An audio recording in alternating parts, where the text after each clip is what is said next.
All right, so I think we have a quorum. Oh, good. I count 11. Okay.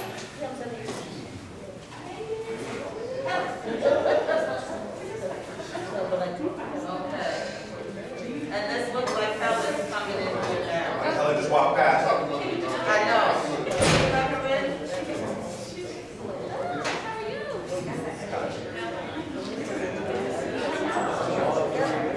You're fine. I got it. There's some snacks.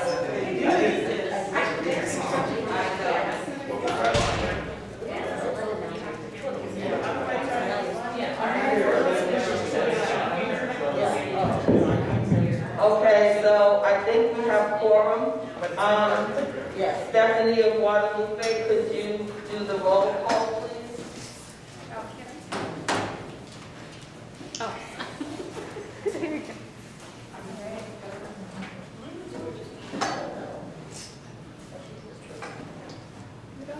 Okay. All right, I guess we're going to do a little bit differently with the microphone. All right, Ellen Burks. Here. Marisol Cantu. Here. Right, and then I know Eddie said he was going to be absent today, so he has to be his absent. Luis Chacon? Here. All right, Don Gosney? Here. Randy Joseph? Here. Kristen Killian Lobos? Here. Armand Lee? Here. Leah Murray? Here. Marcus Interesting? Here.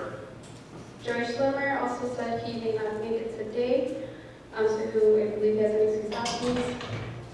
Deborah Small? Present. Ontario, not here. Linda Whitmore? Oh, I'm sorry. Whitmore? Yeah, Whitmore? Yeah. I'm sorry. You're good. Tamisha Walker also, she was not going to be here, so she has an excused absence. And then BK Williams BK. is present. Thank you. Thank you. Oh, and then Janine Purcell? Jamin? Yeah. Present as well. Ah, wonderful. Rupe, did you do Steve? You did Steve Bishop? Oh, sorry, Steve Bishop? Present as well. All right, and that is roll call. Stephanie, Wi-Fi password or Wi-Fi we can use? Yes. Wi-Fi is the guest, and it doesn't have their password. It's a little ghetto, isn't Okay, so welcome everyone to our first in-person meeting. You have to use the mic, Chair. Oh. Thank you. I guess I'll have to get used to this. Yeah. Welcome everyone to our first in-person meeting, and welcome to our new members, Dana Purcell and Leah Murray. Steve, you're relatively new, so I'm still keep welcoming you. The next item on the agenda is agenda review and adoption. Does anyone have any suggested revisions to the agenda as it's been presented?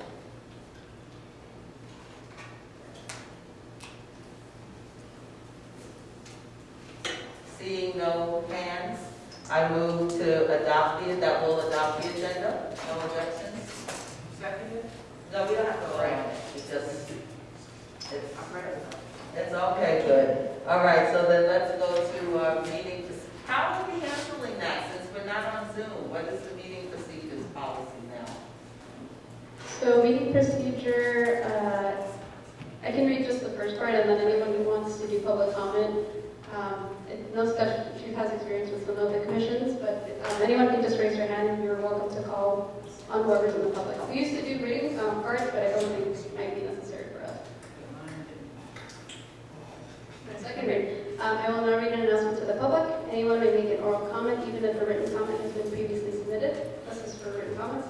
However, each speaker may only raise their hand once to make one oral public comment per agenda item. We will hold public comment after item F, city staff liaison reports. So if you would like to speak during public comment, please raise your hand now for the chair to note. Marisol, I see your hand. Thank you. Oh, you need a mic. Oh, this is after the city staff liaison report though.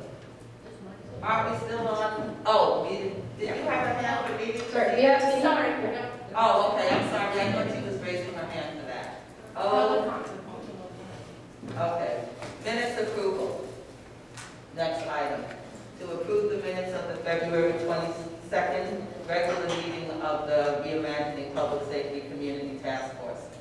Does anyone have any revisions to the minutes as they've been presented? Then I'd like to entertain a motion to approve the minutes. Second. No, no one moved it. I move it. Thank you, Steve. To take your second, Randy. Moved and seconded. Can we do a roll call vote, please? Helen Burks. Aye. Steve Bishop. Aye. Max Lorenzo. Aye. Luis Strickland. Yeah. Don Gosney. Aye. Randy Joseph. Yes. Kristen Williams. Aye. Armand Lee. Yes. Leah Murray. Yes. Marcus Henderson. Yes. Jamin Purcell. Aye. Deborah Small. C. Linda Whitmore. Yes. E.K. Williams. Yes. And the approval of the minute passes with 14 ayes and 4 task force members absent. Thank you very much. Okay, so the next item on the agenda is city staff reports. I'll turn the mic over to whoever's going to do that. Good evening, everyone. I'm Shonda White. It's nice to see all of you in person. If I haven't been able to meet you in person, welcome to our space. And I don't have any announcements from staff. To Stephanie, Lupe, Allison, do you have? Nope.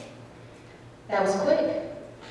All right, that's the end of my announcements. That I don't have any, and just welcome. Thank you. Sorry, we can pick up the Wi-Fi. Yeah. Oh, so Stephanie said the Wi-Fi, you just have to click on the guest. It's trying. It's not It working? won't load any pages. Working. Please keep trying. I don't really know. Unfortunately, It doesn't work for Gmail. She said Gmail. She said no Gmail. oh, gee. Yeah, it doesn't work on Wi-Fi. Oh, somehow you can't open your Gmail. I didn't realize that. So we can't get the agenda. You can't go on the city website. Oh, Go on the city website and then I'm hearing some people are okay opening Gmail. I'm hearing sometimes it's an issue. We will bring this up with our IT department. I'm not sure. I apologize for that. But we also, it is posted on the city's website under the Reimagining Task Force page or commission, board and commission page. So my apologies for that. Thank you for getting thumbs up. Can I make a suggestion? Sure. If we're going to be meeting in this room ongoingly, is it possible that we could have a whiteboard in here so that we could have at least the agenda could be on the whiteboard? So if people have issues being able to access their devices or whatever, they at least have something in front of them that would let them know. That they, since we don't have enough paper for everyone. We can see about that, but if not, what we also can do is print just the agendas and have those available without the entire packet. We can have at least the agendas available for future meetings, for community, as well as our task force members. Thank you. You're very welcome. So did you complete your I am report? complete. Was there any other, Allison, did you have anything that you wanted to report? no. Guadalupe, Stephanie? So we're done with staff? Yes. Okay, so next item is public comments. If anyone from the public has a comment, you can raise your hand. Ann James is the only non-task force person here. Happy to see you. I saw your hand, oh no, you call on them, don't you, Stephanie? Since I have the mic, I can call. Okay. Our first public speaker is Marisol Cantu, and you have 2 minutes to speak, and we will be timing you. Not until she gets the mic. Of course not. Hi, everybody. 2 minutes? Yeah. Great.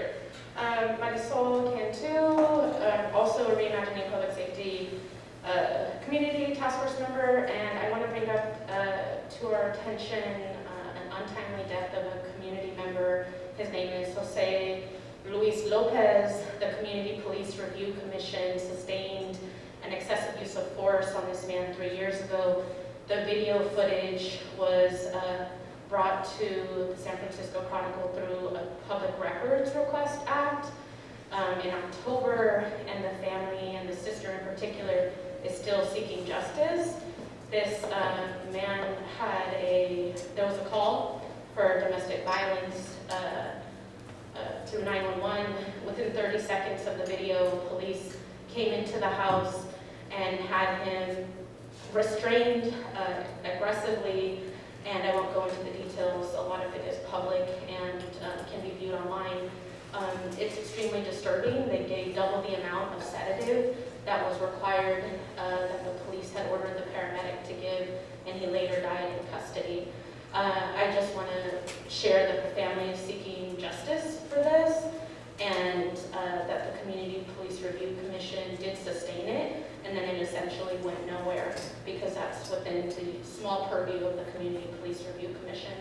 And this just calls for us to really reimagine our community responses and the need for people that are working on the Community Crisis Response Program to really take lead. It's been over 2 years, and this death could have been prevented if there was a different response. And so I think if you're in this space, I hope you reevaluate your time and commitment to the task force and make sure that you're in it to fight for a reimagined public safety. I yield the rest of my time.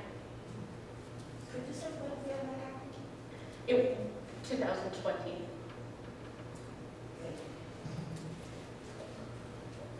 They'll call on the next person. Oh, you said keep it to give it to Randy.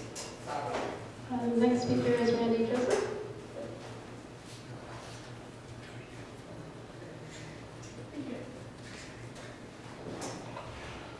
Well, that was hard to follow. All right, my name is Randy Joseph. I work at Ricer as a, health justice casework manager. And next month, on Friday the 28th of April, we are throwing our Be Kid fundraiser. This is the one time where we allow adults into the space to enjoy themselves, have fun, see what the young people are doing, and actually participate in young people activities. There will be adult beverages, there will be food. It's included into the price of the ticket. Tickets right now start at a price of $30. It's a great way to have fun, be community members, de-stress, feel like you're a kid again. That's also that. Also, I am one of the commissioners for the Community Police Review Commission. We meet every first Wednesday of the month. We are also meeting in person. We meet Wednesdays at 7 o'clock in the basement of City Hall. So if anybody wants to see the kind of work that we do, and also have direct contact with the police chief, RPOA, and management, if you want to ask questions and learn about policies and procedures, please attend those meetings. A lot of people ask questions and say this and that, but don't show up to the meetings to ask those questions to the people that actually run the police department. So it'll be a great resource to come and ask those questions and to see what we do. I yield my time. We have no more. Do we have any more speakers? Okay. All right, Chair, I think that was the end of public comment. Okay, so the next item on the agenda is to discuss and approve the task force regular meeting schedule. I guess Guadalupe, you or Stephanie were the one who got the responses to the survey. Could either one of you sort of report back what the results were? Sure. So we had 17 responses to the survey. Seven people voted to maintain our current meeting time, which is fourth Wednesdays of the month from 5:30 to 7:30. 4 responses for 6 p.m. to 7:30 p.m. on fourth Wednesdays of the month.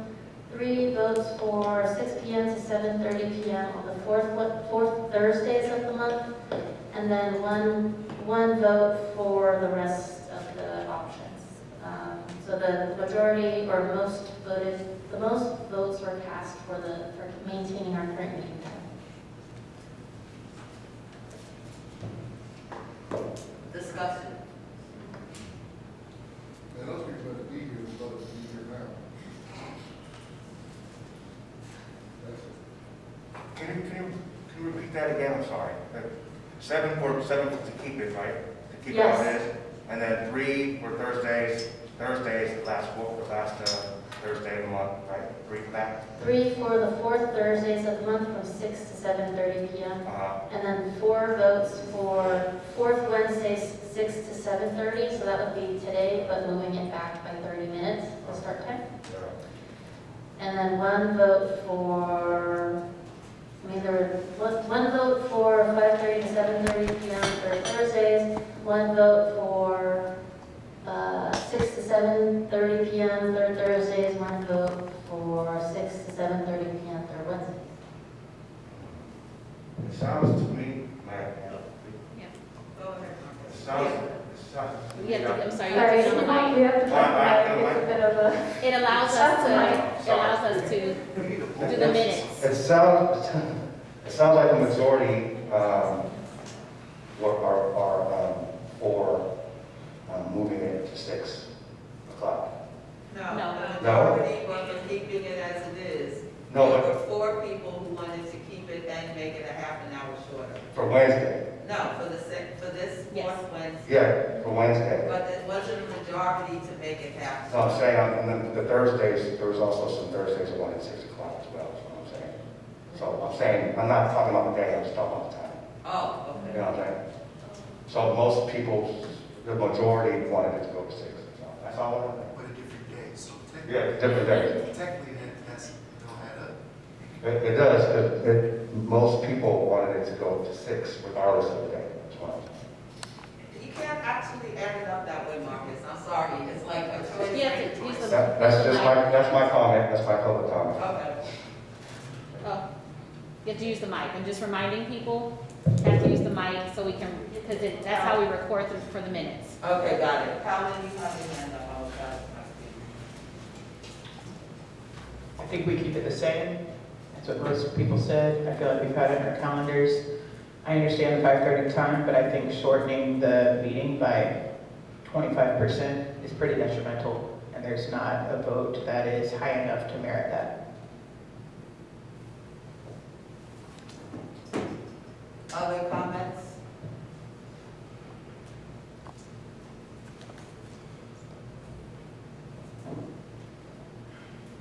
My review of the data was that the majority voted to keep the time as it is. There were some people who would like the meeting to be shorter, but since we're only meeting once a month, I actually don't think that it supports getting the work done to cut off that extra half an hour. The fact that most people are here today says to me that it's a time that, for the most part, we can make. And so, barring any strong objections, I'd like to move or entertain a motion that our meeting schedule stays the same as it is, from 5:30 to 7:30 on the 4th Wednesday of the month. A second.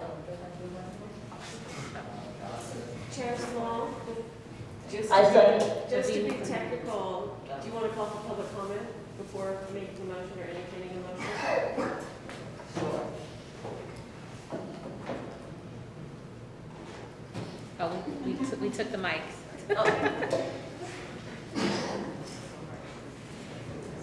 Are there any public comments for this item? No. Okay, that concludes public comment. So we have a motion and a second.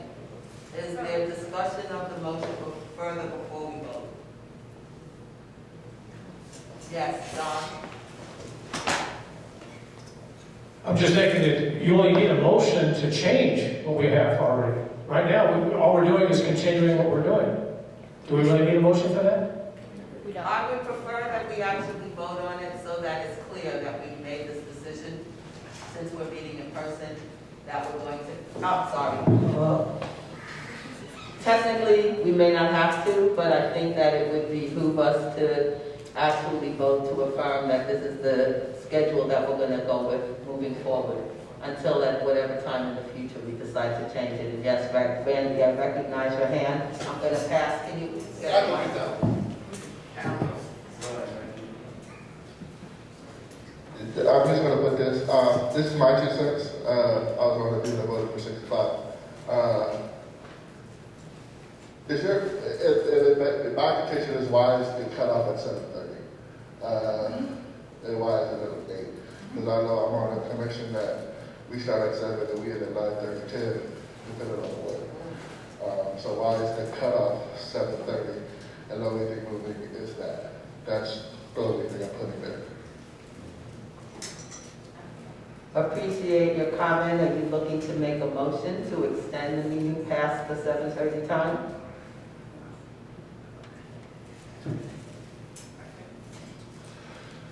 I feel like I'm gonna be the bad guy. Yeah, maybe this is personal, because it's hard for me for work to leave. I have to adjust and move things around. For me, if there's an adjustment to your friendly amendment, then we could try to see if we can do 6 to 8 on the fourth Wednesday of the month. That'd be more helpful for me. And I understand that people have families, and I want to put that in context. People want to eat dinner, and I understand. And me being that single guy, I don't have that issue. But I don't want to lose the time, and then it's harder for me. It's harder for people, especially working and trying to come here and make sure to be here at 5:30, where 6 is an easier time that I can come here and set up, not have to ask about internet setup and all that stuff, and get that done. So I appreciate the comment. I'm not accepting that as an amendment because that's a totally different motion than what is currently on the floor.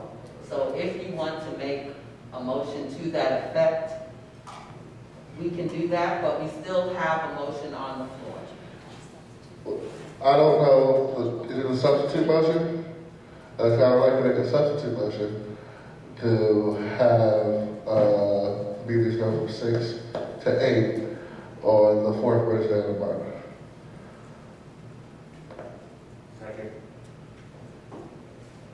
Second. Discussion? So I can't do that. And it wasn't one of the options that you were voting on, so I don't actually, I feel like there was an option within the question for people to add other times. If I'm not mistaken, the survey, if there wasn't, okay. So the question I have then is, do we want to do this survey again and see, because we had consensus, I thought, on keeping the meeting time the way it currently is. And now we're having a different conversation. I'm open to having that different conversation. I personally cannot do 6 to 8 on the fourth Wednesday. This is late enough as it is for me. I have a child I have to feed at night, and I have to arrange childcare for him for these meetings, so it's an imposition. But if the majority of the task force wants to move it to that time, we can take that up. So I want to ask, do we have to vote on the substitute motion first? Yes. Okay.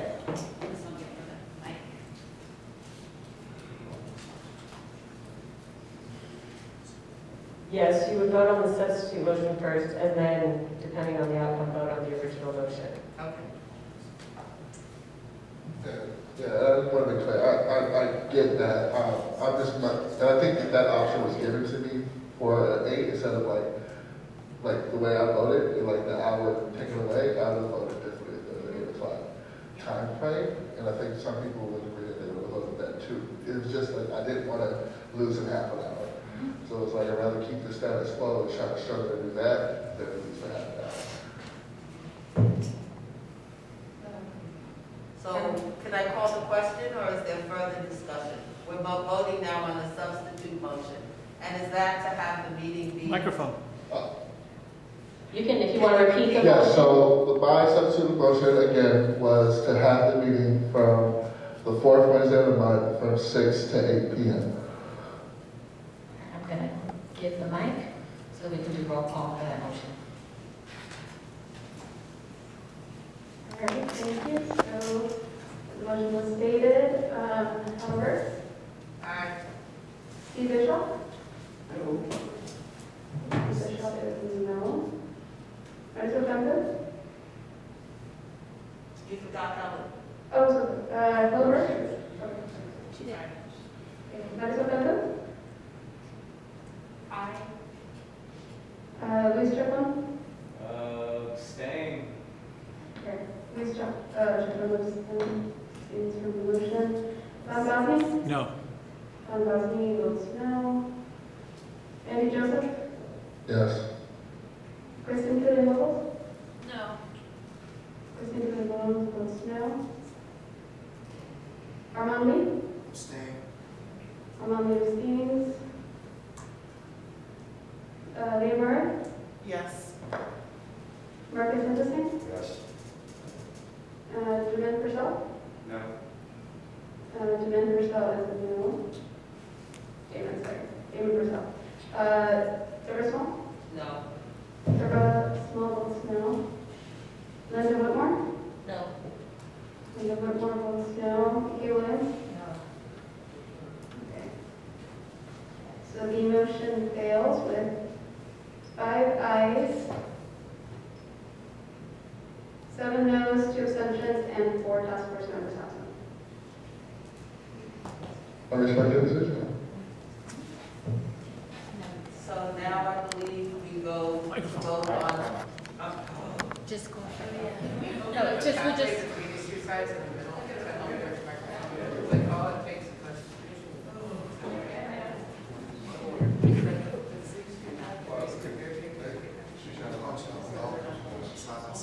it's all good. I'll get used to it, you know, new habits takes a while. So I believe, Allison, that we now will go back to voting on the initial original motion, which was to maintain the meeting schedule the fourth Wednesday of the month from 5:30 to 7:30. Is there additional discussion, or can we take a roll call vote? Seeing no hands, let's take a roll call vote. All right. Helen Brooks? Aye. Steve Bishop? Aye. Maxwell Thunder? Aye. Louis Strickland? Yeah. Don Gosney? No. Randy Joseph? Yeah, no. No? Yes. Which one is? Yes, no, or yes? Yes, it's fine. Okay. All right, Don Gosney is a no. Kristen Killian-Lovell? Yes. Armand Lee? Yes. Leah Murray? Yes. Marcus Henderson? Stay. Marcus Henderson abstains. Damon Purcell? Yes. Deborah Small? Yes. Linda Whitmore? Yes. And Kay Williams? Yes. So the motion passes with 12 ayes, 1 no, 1 abstention, and 4 task force members absent. Okay. So for the time being, our meetings will remain the fourth Wednesday of the month from 5:30 to 7:30. Is there a way for us to inform the public, since we still have a hybrid setup right now? How can we make sure that the public is aware of where we're meeting and when, and that they are invited to participate, to attend?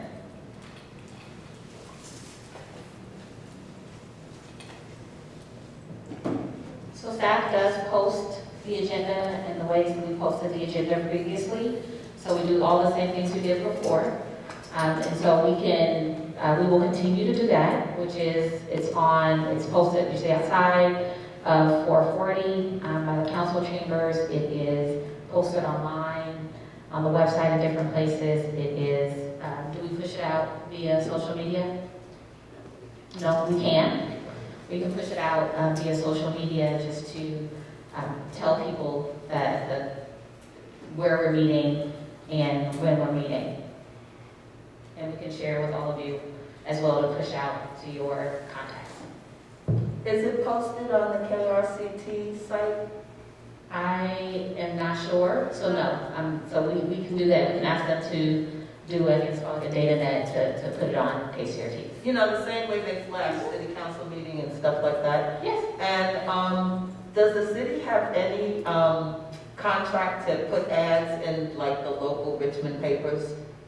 I don't know the answer to that. It might be something through the city clerk's office. But if we did, I don't know that we have a contract. We can ask about that.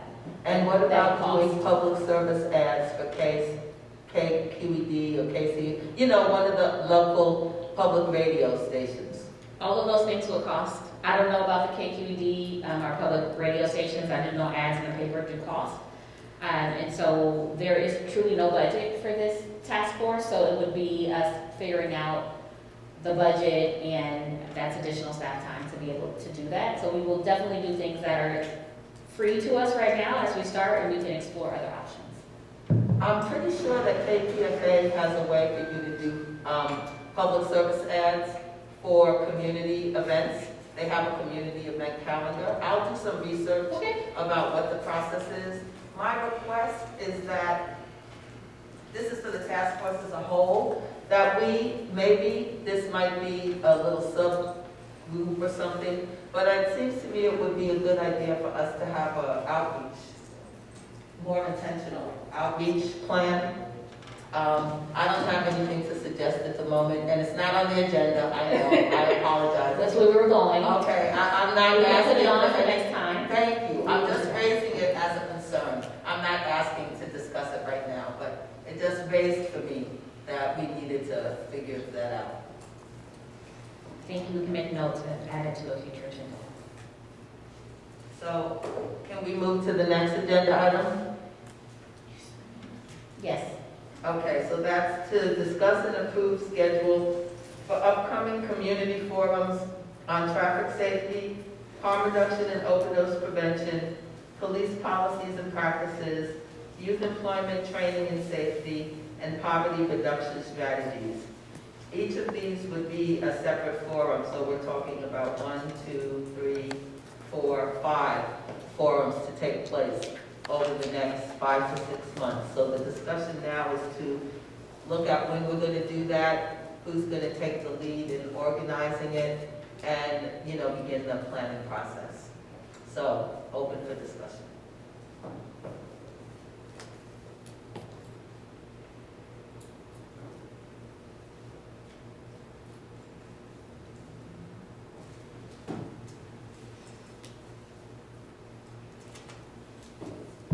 I think I had said before, oh, sorry, Jamie, please, go ahead. Right behind. My first question would be, would we be scheduling them to take place here in the auditorium, or do we have particular locations that are already identified that we can then work for their scheduling? Because we are going to be doing, what did you say, 5, I believe? It sounds like we likely will probably have to do at least 10 to 15 to ensure that we have enough people showing up at any of these, or maybe at least 10, just to do at least twice any of these topics. I was told we could do them by Zoom. Oh, by Zoom? Fantastic. All right. So we don't need to have us. That actually answers a lot of problems. Okay. Then that would be mine. Any other question, comment before we go? Yes, okay. 1, 2, 3. Luis, Marisol, and then Manny. Yeah, I guess my question is around the structure of the forums. Because that might impact the planning, and then the planning is going to impact how soon we can start these. I know the last time we had the conversation series, I believe most of them, if not all of them, the general structure was a presentation just by whatever stakeholder I guess we could get to represent where certain topics or projects were at, and then a conversation and comments and questions and stuff like that.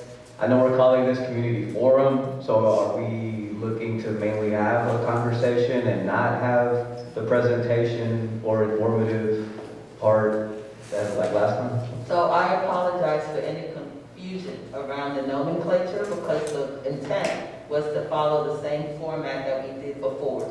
So if it's more appropriate to call it a conversation, I'm fine with that. And I apologize if there was any, if people were left in any space of confusion around that. But it seemed to me that that format worked. It did. And it allowed us to include task force members and stakeholders, et cetera. So that's the intent. Got it, thank you. Yeah, I'm wondering about the police policies and practices. Do you have an objective for that one in particular? For me, it was an opportunity for us to follow up with some of the things that we had started working with them on before, and then look at what additional things we wanted to address. So I don't have an agenda for any of these, actually, other than to create opportunities for community discussion, input around what's happening and what they'd like to see the task force do. Okay, and then a follow-up question is, from the last conversation, you identified city council members that maybe would be willing to be kind of liaisons to these. Have those have 5 city council members been identified and, you know? That's for us. So I've had like informal conversations with people, but until we make a decision about specifically what we're gonna do and when, and then I would go to specific, because what we did before, if you would recall, we had city council members at each of those community conversations. So my thought was that we would do the same, but I wanted to make sure that we were clear about what we were doing, and then I would approach, and what the schedule was. And then we could send a letter or whatever form of communication to the council members to ask them, to participate. And follow-up question, will these only be Reimagining Public Safety Task Force, or will we be inviting co-sponsorship of some of these as well? I think before we had a lot of participants from Black Lives Matter, and so they could actually co-sponsor this as well. I have no attachment around any of that. I mean, for me, the more groups to work with us, the better. So if there are community groups that want to co-host or co-sponsor these events with us, I say the more the merrier. These just to me were items that we had talked about wanting to address through the task force. So that's kind of the overall space of this. But absolutely, I think that would be a good thing and would only make the conversations richer.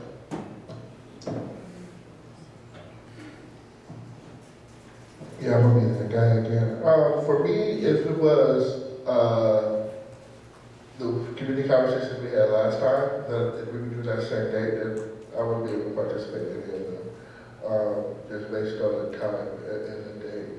And for me, I'm looking at this, I'm thinking about how we can get the most conversations from the public and trying to find a way to not only have it just be a Zoom, but like a hybrid model, so we can have people and have conversations and like have different sections so people can be interactive instead of just being talked to and presentation and conversation and questions, but more taking feedback by having like stations where people can put up conversation points and writing stuff down, putting up post-it notes, or using Google to put up post-it notes. So for me, looking for a space that can happen, and people are going to look at me and get upset. And I would like to see a Saturday morning to do this, or a weekend that we have the most people, can have the most advertising to have that space to do those things, to do that. So that's what I'm going to put in the air. I'll take the evil looks. But No. Look, we don't have the schedule. That's what it says, discuss. No. I'm saying, I understand if you don't have a schedule. I'm requesting that. And I know people will probably be like, yeah, well, it's a Saturday. Everything is open, Mandy. That's all I'm trying to say. All right.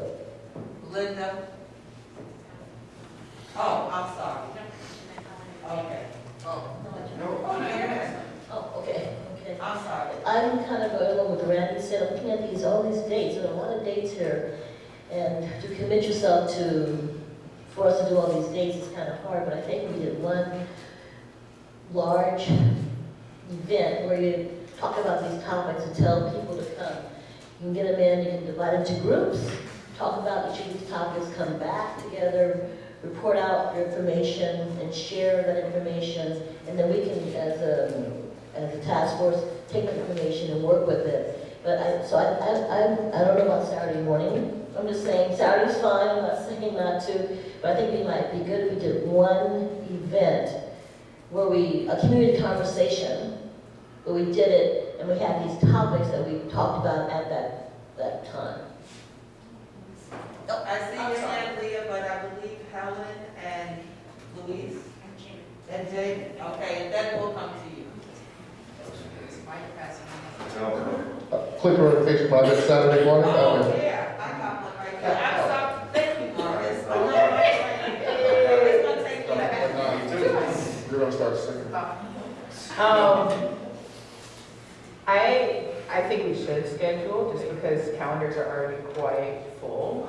And when I'm thinking about calendars, I'm thinking of just the competing, even like city task forces and things that are holding things, like there's a lot that's getting built out. I really like the idea of Saturdays. Weeknights are tough. Working at an elementary school, families, weeknights are like the worst time to try to get something to go, and it's what we schools use, so I know from experience. So I like the idea of Saturdays. I also like the idea of doing multiple topics. Once we have people there, I would love their input on more than one topic area.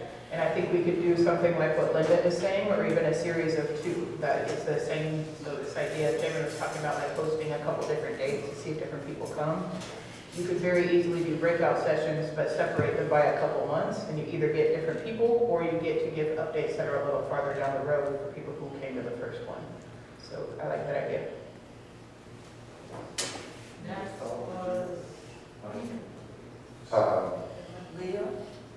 Am I missing anybody over here? I think we did. Oh, you're next.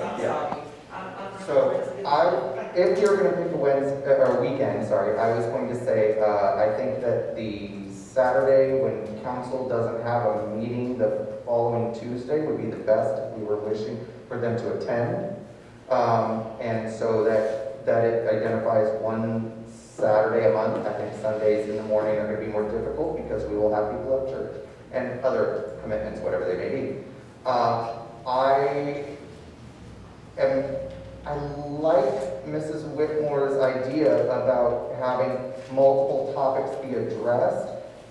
I would say actually if we did it monthly, with each of do one for 5 months so we can progress, or to be able to address those, might be able to get more people in each time, and so we could build on them. We could also have be able to collate what we get and then present it to the people, so that way then they can either discuss what has already been discussed and have it be building up on that conversation that the previous participants of the topic could have.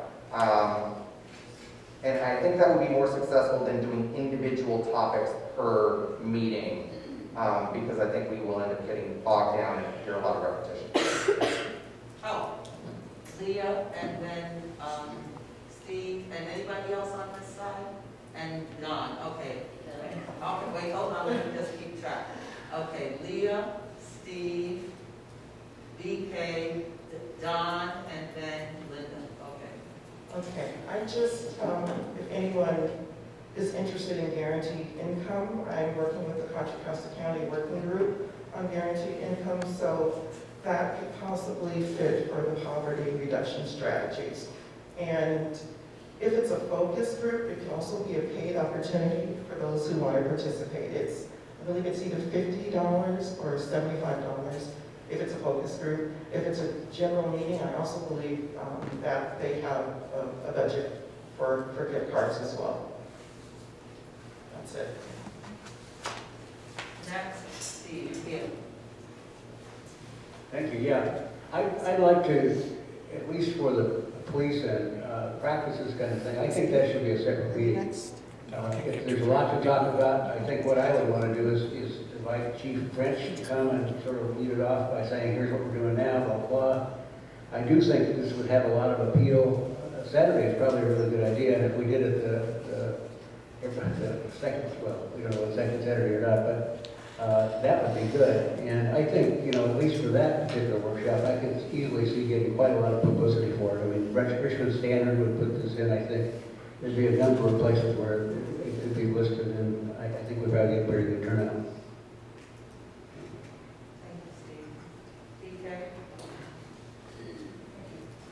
Thank you. I think that separate meetings for all of the topics, I think is a good idea. I think syncing that information at some point is going to be critical. So after you have met, and I can imagine the public coming to one meeting and saying, I can do this, and then coming to other meetings, because it's hard to just have one interest. So in terms of public safety. I also really like Leah's idea about the guaranteed income being paid. And I think Jamin mentioned, or somebody mentioned sponsorships. So if we could get sponsors to pay folks for attendance, I think that is a really powerful way, not the only way, but it's a really powerful way to get people that we wouldn't otherwise be able to connect with in those meetings. So I don't have a list of folks who want to pay, but I know that the county is looking at this, but I would say that that would be a worthwhile partnership to work on folks who could maybe pay some of the attendees, especially maybe we do it people under a certain age, or something that makes it appealing for them to show up. And then listening to what folks are saying and then reporting back on that information rather than us talking to the public necessarily. I like that idea. Don is next. I got a microphone. Thank you. I just have a concern about Saturdays. We're going into the springtime, we're going into the summer. A lot of families have activities on Saturday mornings. You got Little League, you got soccer, we got Cinco de Mayo, we got Juneteenth, and a lot of other different events on Saturday mornings. So we would be automatically excluding a lot of people from participating in these things. Now trust me though, my weeknights are booked solid. I've got 2 or 3 meetings almost every night, so there's no good solution there, but I just see problems with Saturdays. Linda, and then Randy, and I'm gonna put myself on that stack too, but go ahead, Linda, you're next. I think that we're talking about community coming to 5 months of meetings. People have a lot of things they're doing. I think if we had one Saturday, you could have a full day. You could have a morning session, afternoon session. They can go to different groupings. So breakout rooms. You're not just doing one interest. They can go to several interests and bring them back and talk. I think trying to get people here for 5 months, come to on a Saturday for meetings. I think we're not being realistic. I know my time, trying to come even as a committee member to 5 meetings is a lot to ask. I think we think about trying to, even if we don't do 5 of them, we do 3 of them, or we can do all 5. I'm just saying, think about the community and what you're asking them to do. But if they came to one, we have breakout rooms, they could talk about them, come back, write something about the sticking papers and doing that kind of stuff. And then even offer the lunch, have another session, they can go break out, come back, talk about, discuss it, and then we can decide if there's some we want to extend on and do it later at another time. But I think to try to have people come for 5 months is a lot. I know not every day. That's a lot of commitment from the community. Randy? I see, and then Marisol, did you want to go too? Oh, okay, but I see you. Yeah, so I agree with his idea with having that. I have no problem with that. I think that it makes sense. I just want to back up that Cinco de Mayo is on a Friday and Juneteenth is on a Monday, so I don't know what that matters about Saturday. I think we're still able to do this on one Saturday, figure that out, and invite community to come together and have this conversation at one and have like out and hands. I'm definitely for hands-on. And people learn different, people share different, they can meet and not want to talk, but hold information and have it, write it down. Especially inviting young people, giving time to young people to come. I think that's one thing that's been missing throughout this whole process is having young people in this conversation and having them come on a Saturday where they're not at school or anything and have those conversations and be part of it because at the end of the day, we're doing this for them. Like a lot of these things we won't get to. Like these will benefit a lot of young people. So having them be a part of this conversation is important. So having that time, picking out a Saturday, and just doing it, I have no problem. And I'm down for them to suggest that that's what it takes to do it, and figuring it out and doing it that way. Armand is next. He has the mic. So I also agree with Linda's idea. I think we could have some sort of community summit, right? Where again, it's a full day, we have, these discussions and then surveys throughout to see how people are engaging and receiving all that good stuff. I also think we should partner with the school district because we know our schools, our microcosm, what's going on in our communities. And so that, we can bridge that gap between city and school district.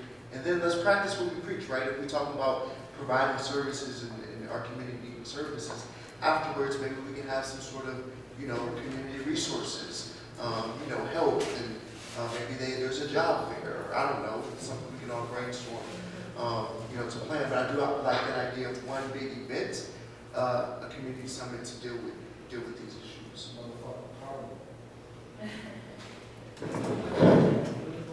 Helen is next, and then Kristen. Agree with the one. I like the idea of building towards a two, but let's focus on one and make it good. Or we add in, I think, the next one. And my idea is it would be something we would repeat. Why I think that's important is something I don't want to do that I feel like happens is we invite a community to come share their thoughts, and then we don't meet outside of our task force times to actually do something with the thoughts that they've shared. And that's what I'm worried about will happen if we try to spend our time in our working groups. It's going to be so much planning on events that there's not time to actually take in what the community has said and work on it, right? So I feel like we need to honor input, and that means that we need to protect the time that we do have in groups to be working on what has been shared while continuing to have input streams open. I think events take time to plan, and we have to recognize that. And if we try to do too much, that's taking up a larger share than actually taking action, which people are charged to do. Kristen. Yeah, I'm super excited about this idea. And piggybacking on what Armand said about resources, I'm envisioning resource tables, but also having folks come where they can actually get a Narcan kit and get the training on how to use it. Having a class that people can sign up for so they can get their mental health first aid training. So it's really okay, community, we're doing this together, and you can participate in, community practice where you can be part of your public safety plan. And then also, not just dropping it there, but, how are we going to take those ideas and put them into practice and fruition in the community? Maddie, so go ahead, and then I'm going to put myself on the stand. Yeah, thank you. I really love the idea of combining it with some type of fair afterwards. I also wonder if it was going to be this big, of course, the city of Richmond, but how we partner with the district, if we could also partner with the college to also bring in the spirit program or other partners, as well as VSU from the college, or at least get the college and the district to co-sponsor it, to bring more awareness to it, as they have the funds and the marketing staff to actually do this and bring folks in. And so I just wonder how we can bring the district and college students into this process, and especially programs like the Spirit program.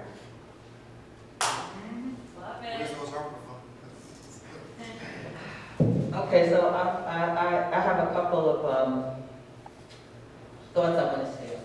So one, I think that I'm thinking about the ways, how we operated, how we did this in the past. And I feel like there were multiple purposes for community conversations. You might have community conversations primarily to get input on a specific idea or proposal that you have. And that's kind of what we did around our first set of conversations, because we had some specific things and we wanted to present them to people and to get their feedback on it. And then the second set of conversations we had was after the proposals were adopted, and we said, this is what we're doing, this is how it's rolling out, we want to let you guys know what's happening and get some input about that.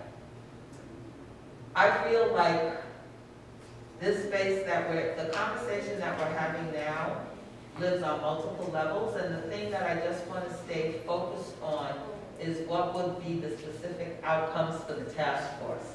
What is our intention in terms of doing this? Because for me, when I was proposing some of the topics, I wanted to create a space where people could come and talk to us about their issues around traffic safety, the things that they were experiencing, not so much about just the sideshows, but everyday issues around driving around in Richmond and getting some ideas about what some of the problems were, what some of the specific hotspots were, and then to use that information to think about what kinds of interventions we want to propose to the city to address it.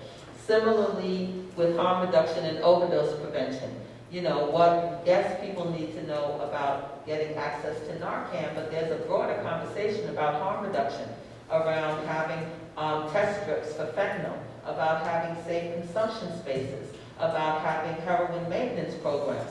For me, this was partly to provide people with that level of information, with stakeholders, as a way of both educating the public and expanding the potential interventions that we might be able to engage in as a city. Similarly, around youth employment training and safety, what we've done already around youth employment is great, but some folks have said, why shouldn't we think about lowering the age? So we can include more young people. And, for myself, I'd like to think about how can we support young people in developing their own entrepreneurial skills and advances in addition to getting a job, because that's also kind of the future. How can we, through the task force, think about that? With poverty reduction, absolutely, Leah, you were singing my tune in terms of talking about basic income. But there's also issues around things like TANF benefits, which have hardly changed in decades, and which clearly don't provide basic living for people. And if we're interested in getting at root causes, we know that poverty is one of the root causes that underlies a lot of the other issues that we address. And so, for me, I just want us to be intentional in thinking as we put these things together. What are the outcomes that we want, and specifically how that contributes to the work of the task force? And then the second thing I want to say is that we don't have to do it all one way. We could have certain topics that we do on a Saturday because we think that will bring the most people. There are other topics that we might want to do on a weeknight. There are some that we may say we should do this in person. There are others that it might be better to do on Zoom. Like personally, the overdose and harm reduction, I think is better as a Zoom meeting because it allows people to maintain their anonymity, particularly if they're drug users or they know people who are active drug users. And that's important to me. That's one of sort of the basic principles of harm reduction. And so again, the point of the conversation is for us to think about this. And the final thing I want to say, and other folks have said this, that the planning takes time. It also takes resources. And when I say resources, I mean like people power. So if we're going to do this, it's going to take a level of participation from people on the task force in terms of meeting, planning, reaching out to the other organizations. We also have to make sure if we are partnering with people that we take their schedules into account in terms of planning when the meeting dates and spaces are. And my recollection is that the community forums can be staffed by the city, but don't have to be staffed by the city. But I want us to have clarity around that too. Because if these are meetings that require city staffing, then that's one of the things that we have to think about in planning. And that's just, my 2 cents. Someone, I'm sorry. I'll just add myself. Oh, yeah. I wanted to get clarity on that before I make my comment on the last thing you just said. Okay, let's jump here. Thank you. Thank you, Jane. Thank you for that question.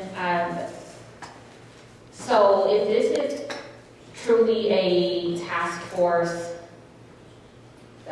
community forum, right, city staff can participate, we can provide support. Us coming to 5 meetings and providing support for 5 meetings and having to be there is a lot. We already, as staff, have multiple night meetings just like all of you, and staff are, in my opinion, overworked, and I really would hate to ask really Stephanie and Lupe to do one more thing if they don't have to. So I would respectfully ask that the task force really thinks about how collectively you all can do the heavy lifting.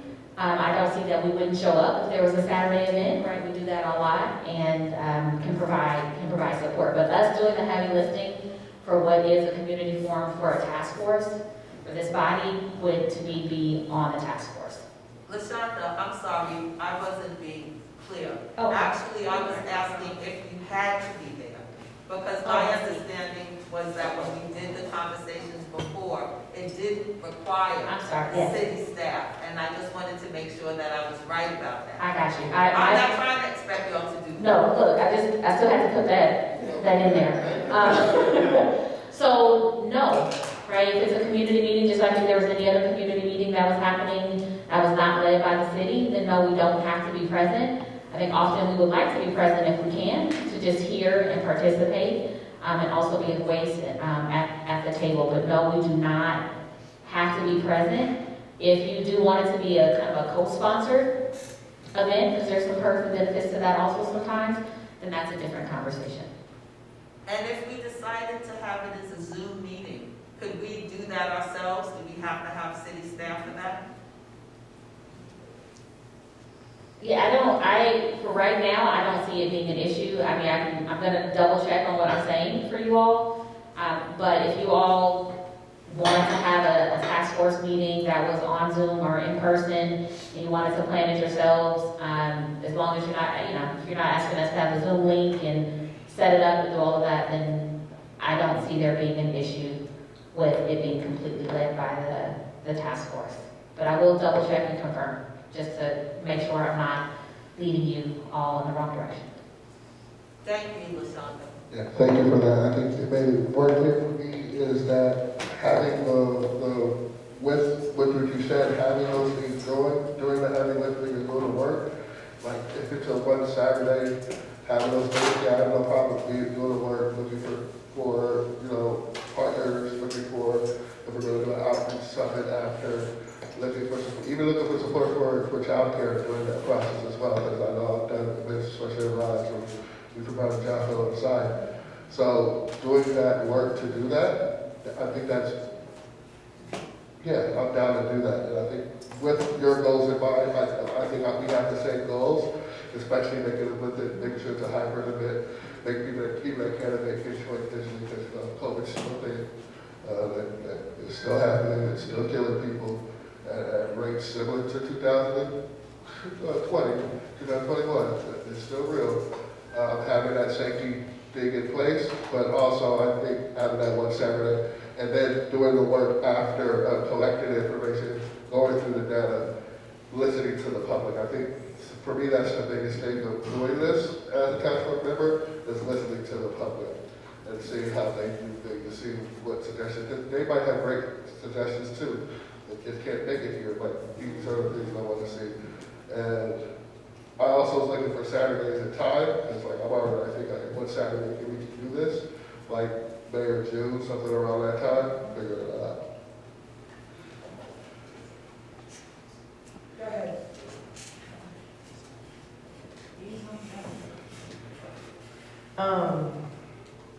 I think, I already said Saturday, I don't want to repeat myself. Capacity to do these community conversations during shutdown was way less. It consisted of setting up a Zoom and having a PowerPoint done through a collaborative meeting. We have a different opportunity with being able to be in person. I think we have an opportunity to engage in a different way. I think to plan meetings outside of one, we would need a much higher level of engagement that I don't see as realistic for where we are now with people's capacities and what's been going on for the last 6-8 months. I'm including myself, I'm not doing this in the room. I think we plan one thing really well and we use the information, and that's also part of how we get the word out about our group, which is a point you raised earlier in the meeting. I think it's a gathering point. I think it's not this is the one time we listen, but it is a chance for people to get to have conversations in person. I know I've been going to different things with like my HOA, and them getting to talk to someone who's on the task force has been really helpful. And I think just having a place where there's even people to engage with us directly would be something that they value. So, can I make a motion? We're not, okay. Did it say discuss and approve? Yes. Sorry. I make a motion that instead of having separate community forums, we plan a community input day please help me with different words, that would include these topics and be a place that would provide opportunities for discussions as well as next steps for community. Before you present your motion, I just want to, oh, sorry. I just want to point something out for folks, because I think that we want to actually, like, I'm not clear that just because we call an in-person meeting that people are going to show up in person. You know, like folks are still not yet at that space. And so that's one reason why I've been pushing for it to at least be hybrid, because I actually think that more people will participate that way. But that's not my only point. The other point I wanted to make is that, one, the community conversations took more than just that, because we actually went out and identified stakeholders. We got people who would come and share their experiences. There's a fair amount of planning that went into it. It wasn't just setting up a Zoom link and a flyer. That's number one. Number two, the other thing that I think that made those conversations rich was the fact that we did have folks there who personalized the issues, so that it wasn't just about a policy discussion. It was linked to people's real experiences. And I worry that if we try to do everything in one day, that we're not going to create that space for people to do that, to have meaningful sharing, to have meaningful engagement around what folks' actual lived experiences are. Now, you know, I do think we could do more than one topic in a day, but I really worry that if we try to do all of this in one day, that we're gonna, and you know, I don't want to ask people to come to a 5-hour meeting on a Saturday, you know, so I just want us to be mindful of that and to not sacrifice the ability to like have that deepness of people's engagement, of sharing, for the expediency of getting it done more efficiently. I think that there's a balance between those two that I just don't want us to lose. I think that's kind of important. Steve, oh, I'm sorry. She had her hand up before you, and then I'll come back to you. Kristen.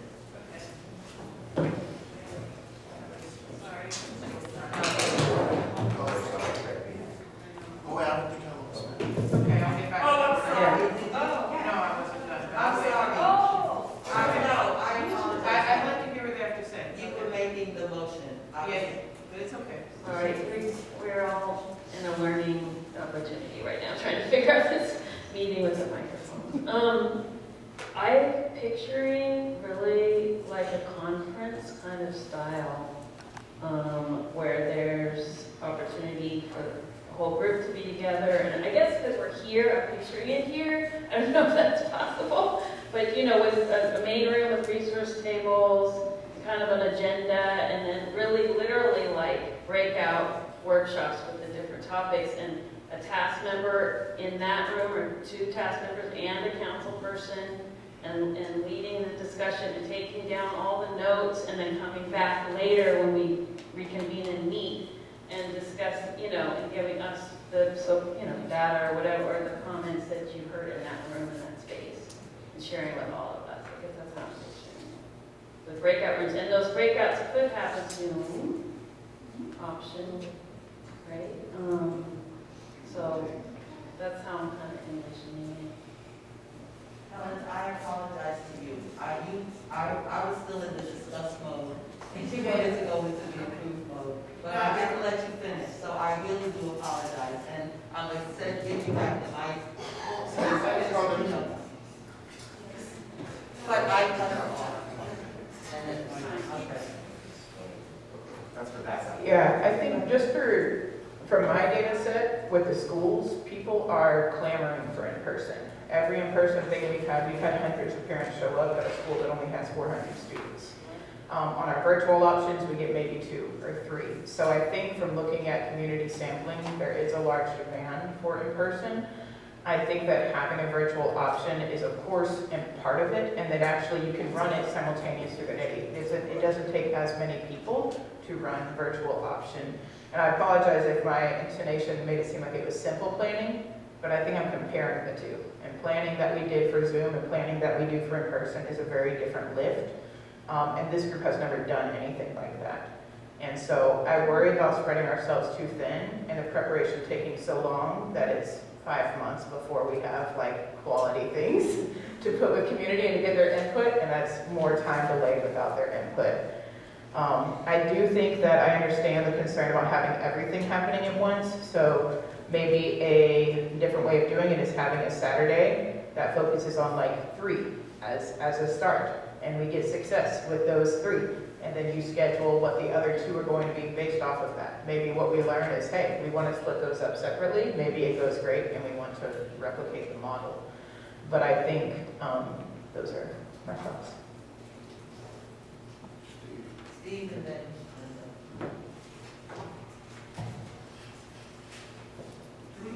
Yeah, thanks. I guess, part of what I'm sort of thinking is that in terms of what I think most people would probably expect out of our task force as priorities would be things like police practices and policies and possibly traffic safety.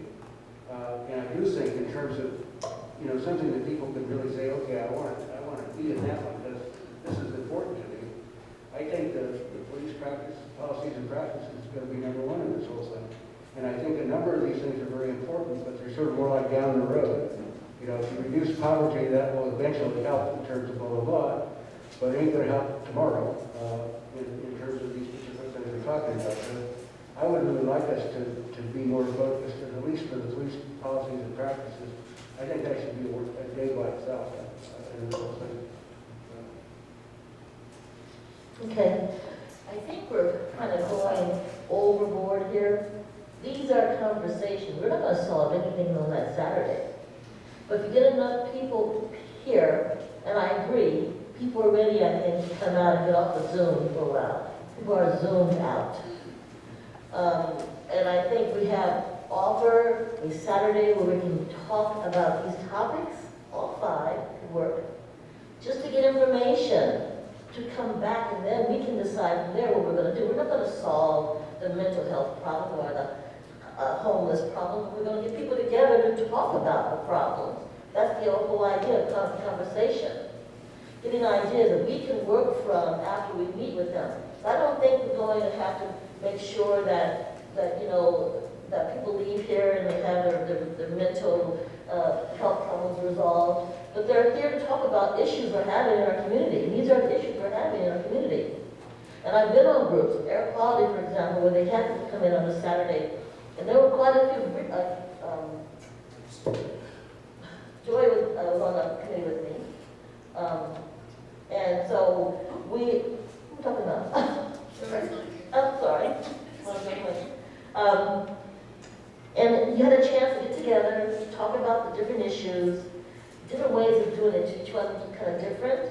Bring all the conversations back, took notes. And then from there you can build on that. So I think we're kind of going beyond what this Saturday could be and we're not trying to resolve everything, just talk about them. Get the problems out. Find people talk about their ideas to reduce, for reduction of strategies of poverty. Ideas. Then we come back and say, okay, these are some great ideas. Why don't we use this one or these 2 and let's move forward with those. That's, to me, is what we should be doing. And I have to say Randy was on this with me, air quality. I'm sorry. Yeah, and so we did several of these.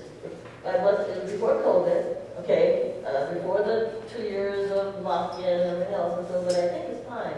We could try it. And then I think we've got to be realistic too about having hybrids. They're not easy to do.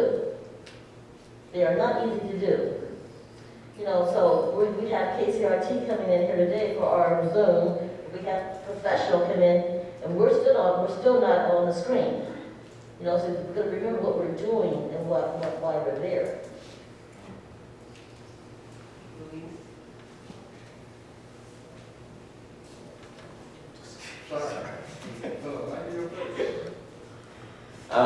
Yeah, sorry about that.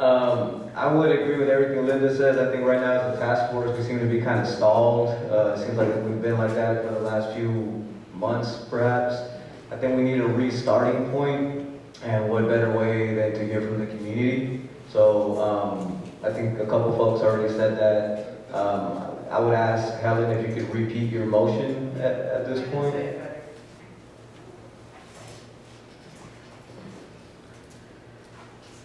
I move for us to host a community summit that would include these topics, scheduled on a Saturday. Oh, go ahead. I would like to make a friendly amendment that we have one, rather than doing hybrid, have a separate Zoom version that is smaller, because it is far easier to run over Zoom. And in addition, so we don't have to do that one hybrid, because it is very, very complicated to get to do those. And I think it'd be best to separate those two things. I'll accept that amendment. Can I ask you to repeat what you said? I can restate, and you can, this would be a good check for understanding, that we have the one in person, and then we offer a Zoom one that's much shorter. So it's not the same length of time, but people who can only join by Zoom, they're able to join in. On the same day? It would be like bite size. Different day. Different day. One in person, one hybrid. Everyone is online.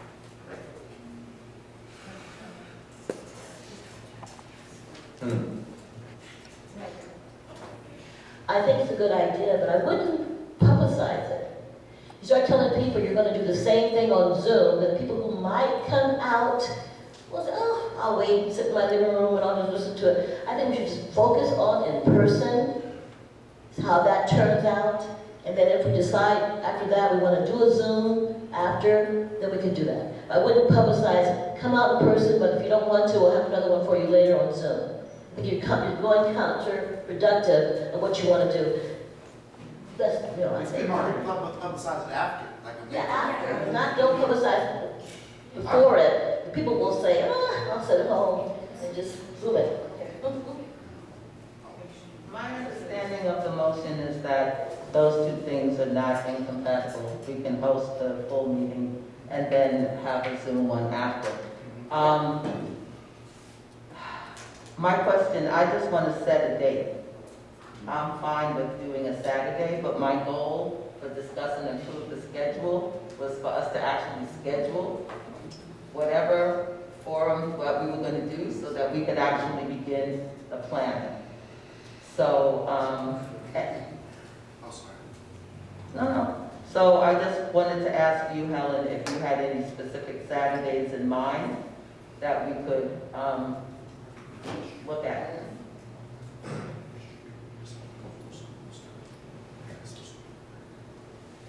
I was thinking June, but maybe this person over here is only thinking August. But I was thinking June. I think when we start to lose community to vacations and things like that when school's out. So I think it's a prime opportunity to get it before school goes out, before the 10th. The 17th, as mentioned earlier, might have some Juneteenth celebrations going on early. So my recommendation is going to be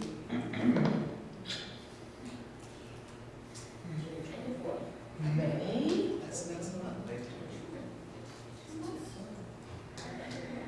So I think some of the best options are either June, actually I like June 3rd. I will tell you that here the Richmond Auditorium starts to get, well, used to get very busy with graduations right in the last week of the school year, which would be the 5th to the 10th. I know that this is dependent on us having a venue, but I'm going to throw out June 3rd, which would be after our May meeting, so we would at least have the May meeting beforehand. And after Memorial Day. Which I think would work, because majority of June, I'm out of the country, so. We can't hear you. So I just took the mic because I know there was a motion and a second. So if we were ready, we would. Are we still discussing the motion? Is the date part of the motion, right? Yes, this feels premature because I feel like you would need to find out the logistics of space, but yes. Okay, so my only question is, And this goes back to the intention. Because I was under the thought that part of the goal of hosting the community conversations was to get input on things that we might be wanting to recommend to the city for action. So that's one reason why I was looking for us to do it sooner, so that it could be part of that process. But if that's not the goal, then waiting until June is fine. I'm just putting that out there, because originally when we talked about it back in January, that's what we had talked about doing. Hold on, Kristen, close that again. Where's the other mic? It's over there, it's number 10. Oh.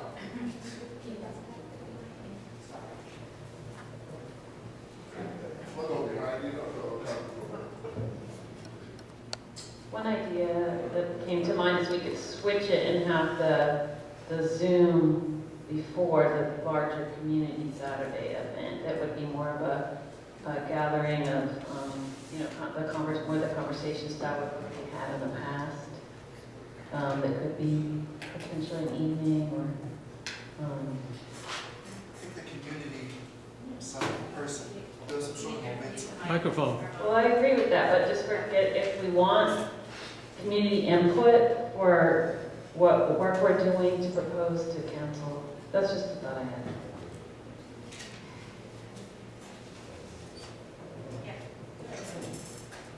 With 2.5 months, council is already looking at budget. They're already looking at initiatives. We've already missed already. I don't think that that's the purpose anymore. We don't have the capacity to do it as quickly as they. There's a second. I accept the friendly motion and the date for June 3rd. And we move a roll call vote. We have that public comment. Do we have any public comment for this item? We do not have any public comment. The friendly amendment was to have a separate Zoom version that will happen afterwards, which I think is a good idea, after the event, to be able to include people who would not be able to attend in person. The motion was already made. Yes, I'm just going to ask before we have the vote for Helen to repeat the motion so that people are clear what it is that we're voting on. I move for us to have a community summit on reimagining public safety that would cover the topics previously selected by this group, and that summit would take place on Saturday, June 3rd, with a virtual option available after that date for those who missed the opportunity or need to engage in that way.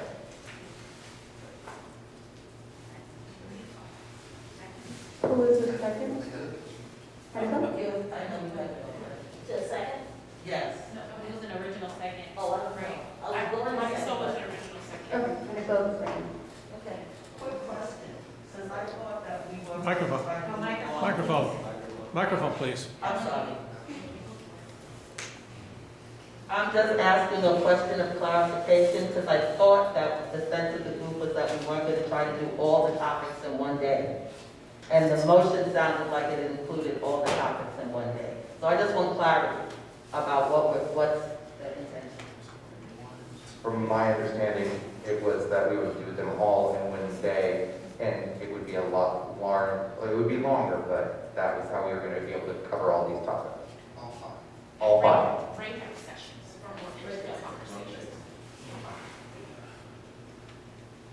Correct. I had floated an abbreviated idea earlier, but listening to further conversation, I think let's stick with the 5 in 1 day.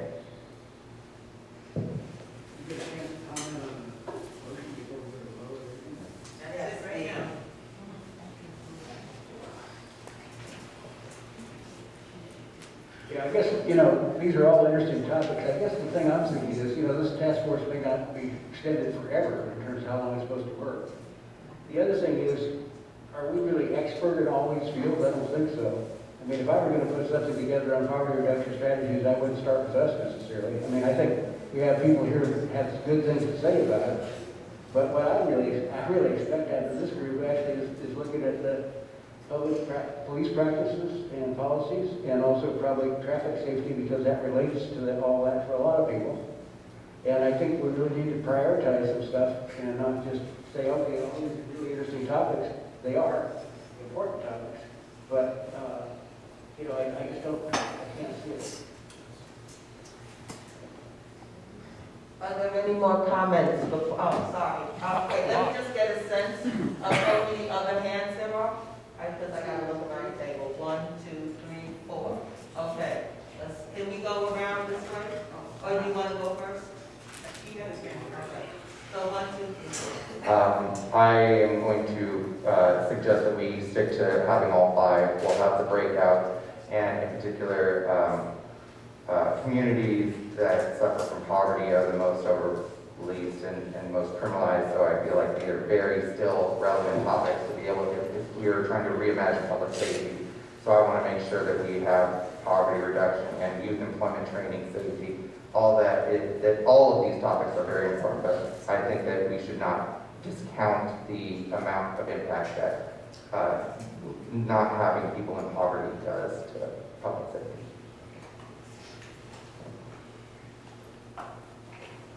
Maybe this is a question for later, but to staff, we know that a summit like this will cost some cash, so I'm just wondering about the funding and all of that, so. We have no money. Oh, man, that's what No.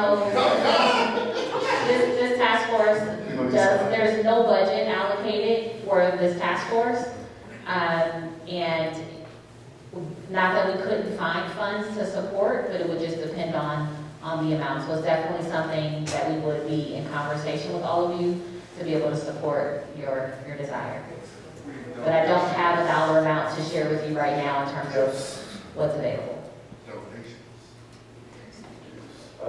Just quickly, I think it seems like there's a concern around the productivity of the forum, and I think it seems like several of us are trying to emphasize that we want the community to show up so we have an idea of how to move forward as a task force. So I agree, Steve, I think we do need particular expertise in the room. It seems like the expertise in this case, we're hoping that it comes from the community, so that we know which experts or which other stakeholders we need to reach out to as the work moves forward. Thank you.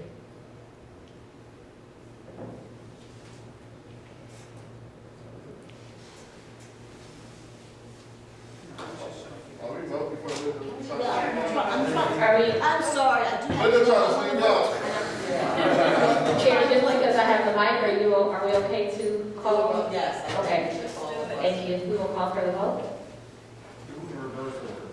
Okay, maybe one more time for the record. Can you state your motion in 4 minutes? Can we do it in reverse order so Linda can? You need it again? No, sure.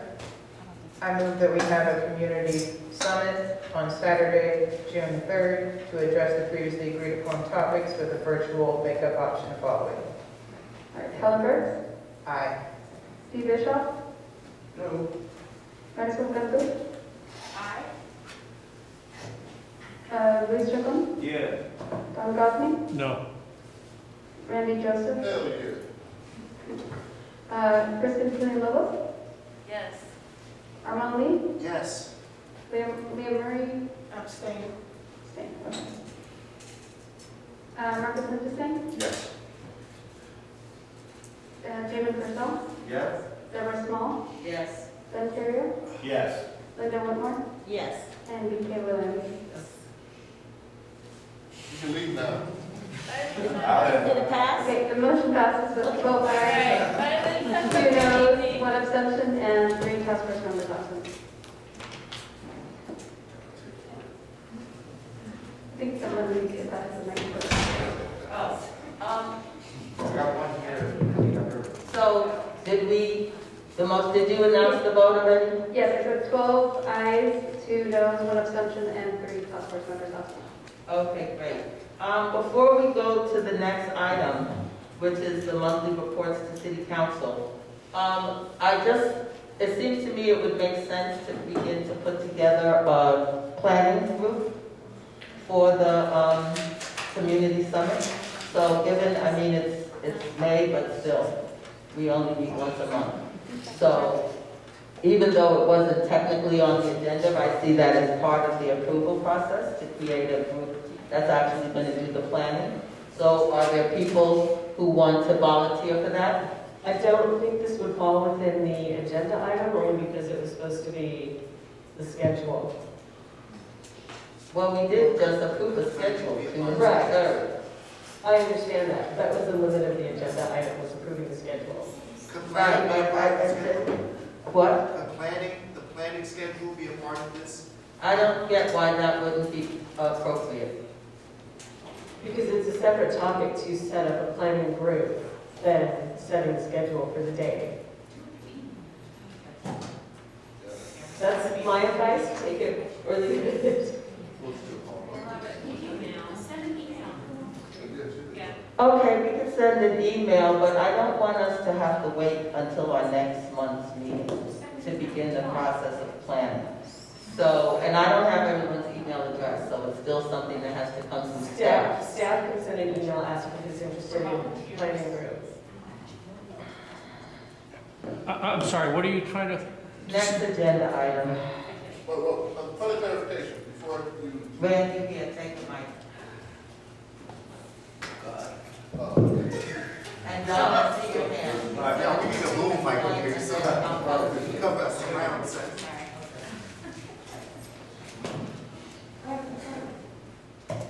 Point of clarification, could we, once that email goes out and people get suggested, get put in for a volunteer, once you get the volunteers, could they meet before coming to the next month meeting?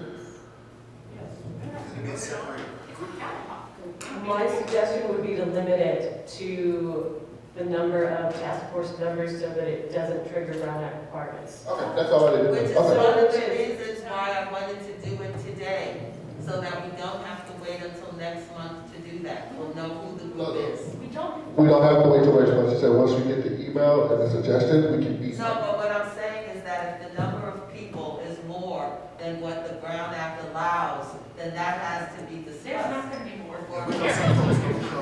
Some people had to get knocked out, like. All right. Don, I know you had your hand up. Okay, I just wasn't clear what you were trying to elicit from this email. You're just looking for volunteers, or you're looking for subject matter? Volunteers.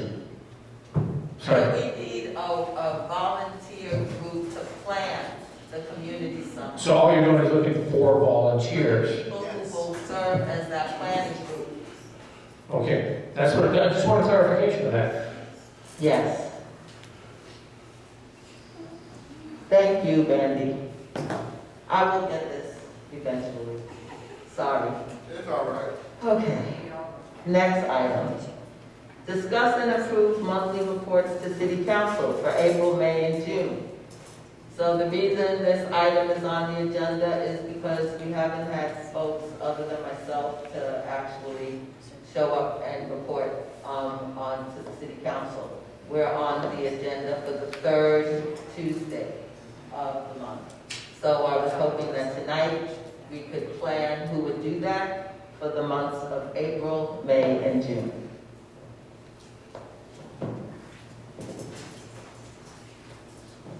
You need the mic? Yeah. Is it up on that side? Yes. Keep that on there. I like the runner, that's my shirt.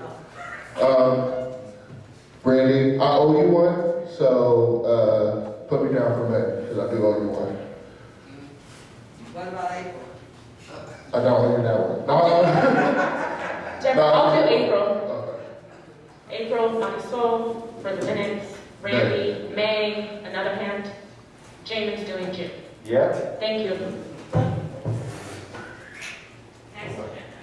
Thank you, thank you, thank you. Last night I was so embarrassed because I was planning to present and I had no power at my place. So I couldn't get in. And I had sent a text, but apparently no one read the text. So they thought I just didn't show up and I'm there at the phone. Oh, I don't have the link, I have no internet or anything. So, anyway, it would be good to have, and I would make LaShonda happy, I know, to know each month who's gonna do it. They have it stick to. Man. Any public comment? Oh, On, no public comment, all right.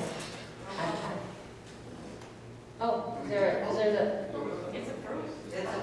Oh, okay, roll call? Well, there was a first and second, sorry. I make the motion that Marisol will do April, Randy will do May, and Jacob will do June for the reports to city council. Second. Louise seconds it. Do a roll call vote, please. Yes, give me 1 second.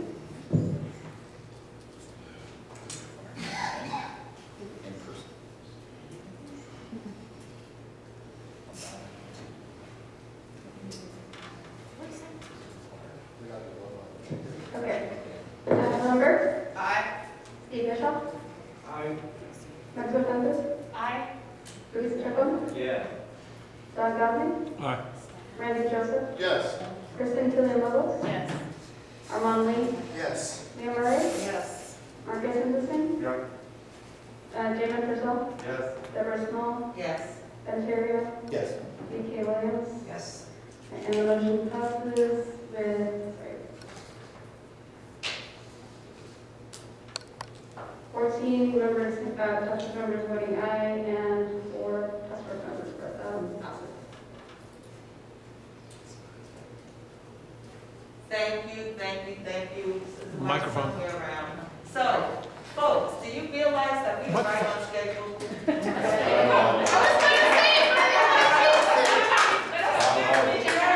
Seconds to bask in it while I get to Mike, okay? This is like a historic thing for me, that we are actually getting through our whole agenda and that we're on schedule. This is unbelievable. Okay. So maybe there is something to this meeting in person thing. Okay. Receive a fiscal year 2022-2023 first and second quarter report regarding allocations for unhoused interventions, Youth Works, Office of Neighborhood Safety, and the Community Crisis Response Program. Thank you. Shonda White, Deputy City Manager for Community Services, here to provide a verbal presentation update on this topic. So as part of the packet, you have a simple spreadsheet, our matrix, which has each of the approved, council-approved intervention areas listed. It also tells you in that matrix which departments are the leads or are working on that project, that intervention area. It tells you what the approved budget was for the fiscal year 22-23. And for the city of Richmond, our fiscal year starts July 1st and ends June 30th. So we are in current fiscal year 22-23. So you see where it's the budget. We had over $7.1 million allocated, which means set aside from the general fund to support these projects. Through December 31st, 2022, which is 6 months, so period, we call it period 6, or the first 2 quarters, it shows you what the actuals are, and this is, for where I get these actuals, is the city of Richmond has a financial system called Munis, and we have separate project codes for reimagining public safety so that anybody can run a report based on those project codes, and we can track how much money has been spent with regards to these various items. And so I pulled a report, and that's the numbers that I received. Encumbrances, that means that there is a contract that the city has held money to make sure it's available to pay that contractor through the term of the contract. So that's what that encumbrance means. And then I have a column for remaining funds. So what you see is through December, we spent about 1.7 million, encumbrances of 227,000, remaining of a little bit over 4.1 million. There's a little bit of an update here, not much, just because this was a budget update and not necessarily a project update. I know those are coming later. But for Youth Works, They are continuing to operate their year-round program, and you can see they have spent a good portion of their funds, and we are not concerned about not having sufficient funds to continue to provide services to young people. Youth Works, as well as Employment and Training, gets millions in grants that also provide support to the same population. And so, if needed, individuals, we are very thoughtful and strategic about young people that are in this population, either being funded through this or funded through a grant. So we make sure they're always served.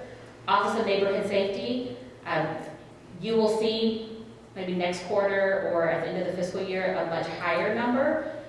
We have some catch up to do, but they have been really focused on hiring, and I was trying to get an update on how many new neighborhood change agents that we've hired, but we have been hiring. So very proud. It's been a little slow process, but it's been successful. There's at least, I want to say, 3 or 4 new neighborhood change agents that have come on board that we're extremely excited about. And they are being trained and going to trainings, and we are continuing to work with the school district to enter into an official agreement so they can provide services at the public schools. They are already at some charter schools, which is a little different, and the process to get into charter schools is a little easier than our school district, but we are continuing to work on that. And they've also hired 2 female, if I'm not mistaken, 2 female neighborhood change agents to start to serve that population. So maybe next time we can get an update from Sam Vaughn on that, because they're doing great work.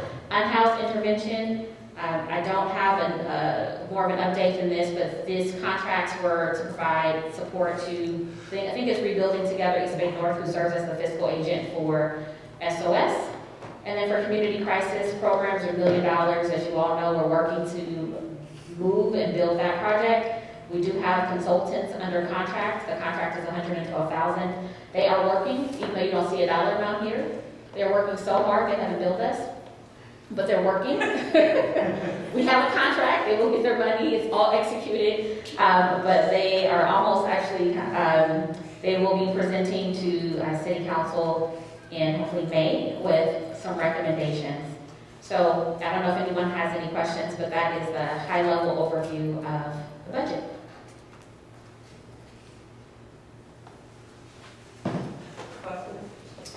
Wait, President, just put up your hands real quick so I can see. Microphone, microphone. Leah, anyone else? Okay. Microphone. Oh, start with Leah, then Kristen, then Marisol. Okay. Thank you. I have questions about unhoused interventions. Does that include, like, I know it includes SOS, but does it include anyone else or any other categories?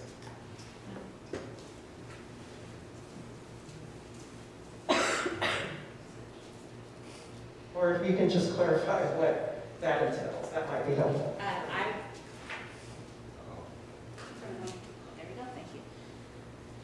I would have to, I don't have the details unfortunately for that, so I can, at a future meeting, if we agendize it, I can come back with details or share an email with an update. I don't know exactly what contracts that dollar amount constitutes and what organizations those are for right now, and we don't have any additional staff here that are working on that project. That is the one that doesn't fit under Community Services Department, so I don't have all the background on that one, so I apologize.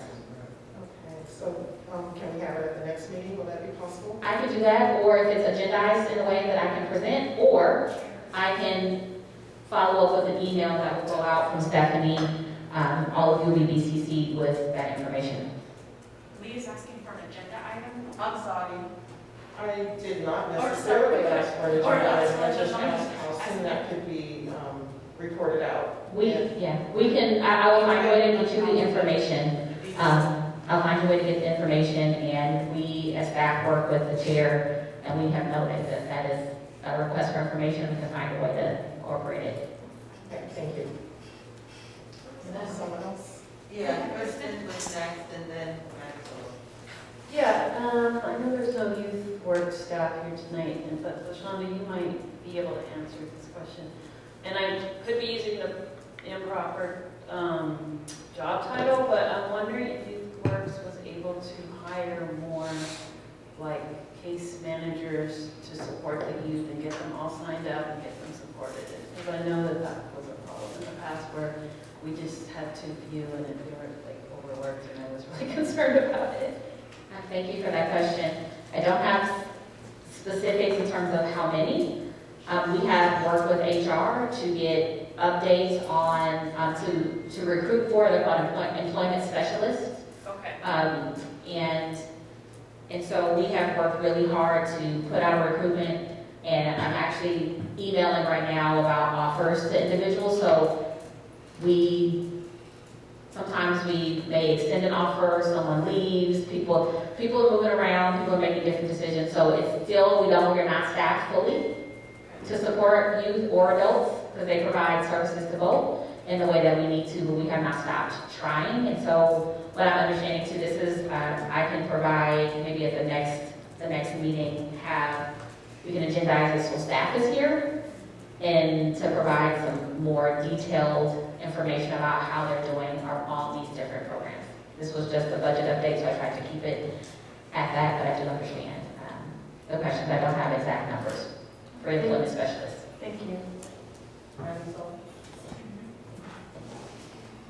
Can I ask for project updates and staff to present at the next agenda with a line item budget for the 2022-2023 projects that the Reimagining Public Safety Task Force had allocated? So line item, you want more details than this? A line item budget for every single one of the projects here. So these are the projects.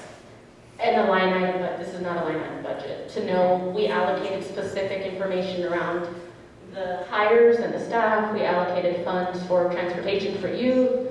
We allocated funds for computers, for bus passes. That we did not. What I can tell you is we did not allocate budget in that way in our system. So there's no way for me to give you that information at that level. Okay, It's so not a staff can. Staff can has been working with, if we have staff representatives, then they can, that are in Youth Works, or Sam from ONS, or Daniel from SOS, would be able to share a little bit more from their perspective, what they have utilized the budget for. So what we can do, and we'll work with the chair, is provide as much detail as we can provide. That is what I can promise to you, and I will work with staff to be able to do that. So I want to ask you a question, so, because I guess my question for you is, would you want to have them come here and report to us how they spent the money? That's what I heard you asking. Yeah. That's what I thought you were asking, which is different than what I heard her say. So I just want to be clear that that's what you wanted. Okay, so then what the request that I'm hearing is that we ask to have Youth Works, ONS, SOS come to this task force and report out how they've spent the money for the 22-23 year. Urban Strategies Council. Urban, CCR. for each of the, now, do you want to do that all in one meeting? Yes. Okay, no, I'm just asking, okay. Because we may not be able to get them all here, but I'm asking, that's the request. Okay, got it. I understand the request, and I did understand it. Oh, okay, I'm sorry. No, it's okay. I completely understand that there's a desire to get more detail. I'm just making sure it's clear that in terms of what we are able to provide in a staff report and what they may be able to provide based on what they can pull from our system may not be exactly what you want. We will get you as close to that information and level of detail that we can. Okay, now I'm confused, because how I heard it from you is that you wanted the programs to come and report how they spent the money.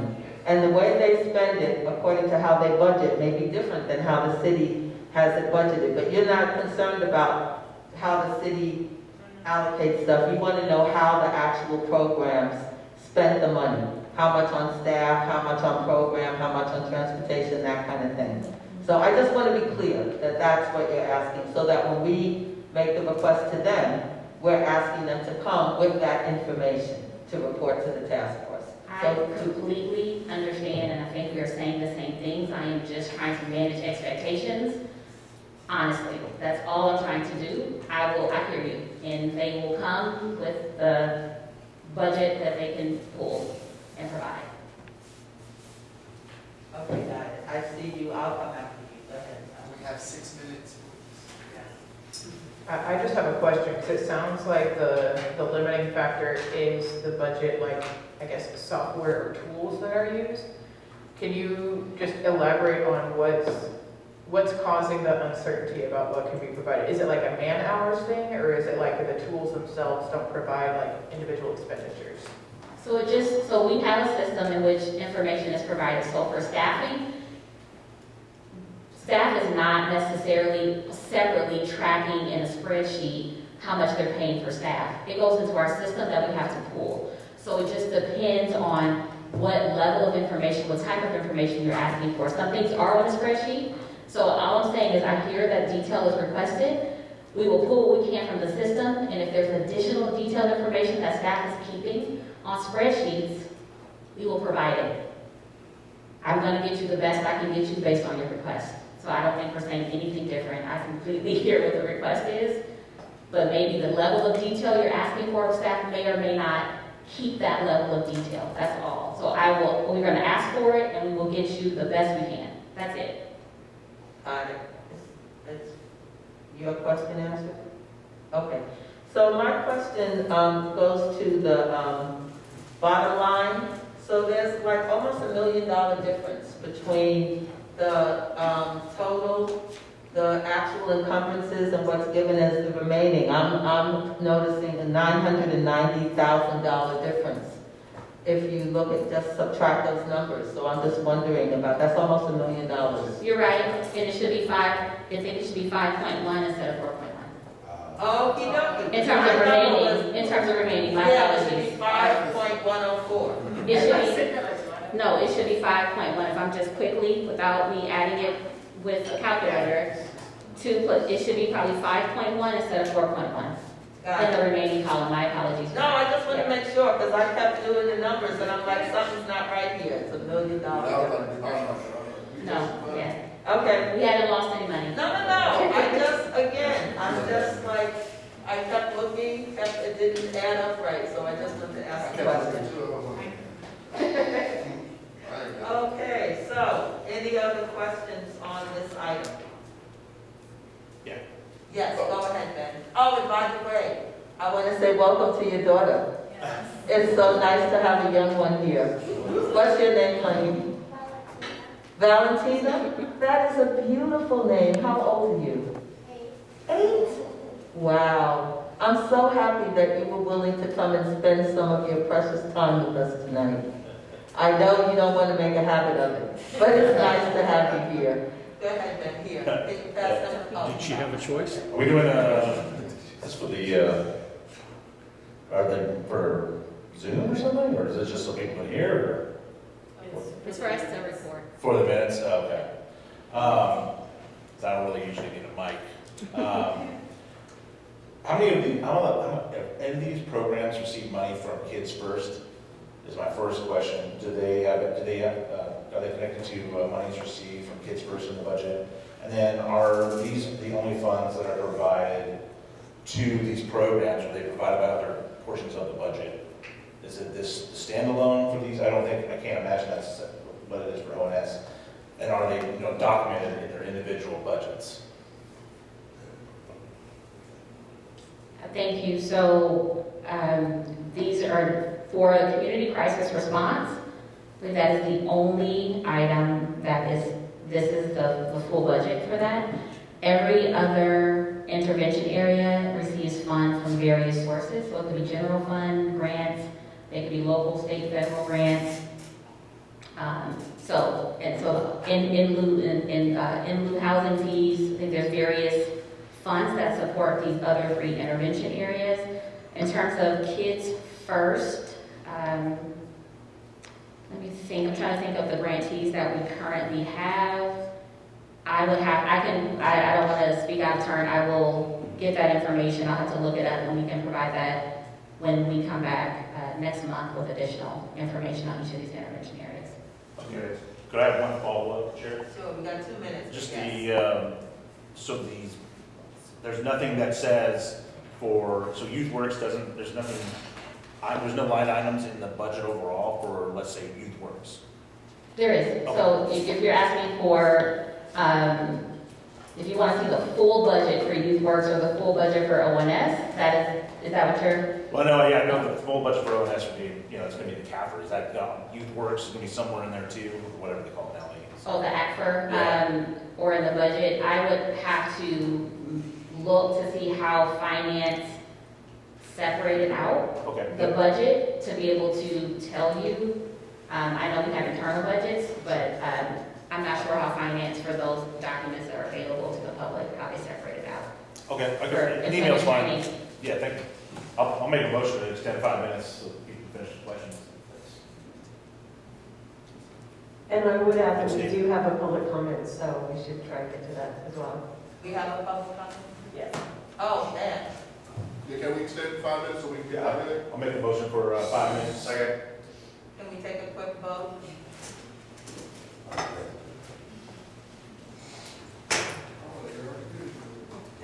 Helen Brooks, Aye. Steve Bishop, Marcus Augustus, Aye.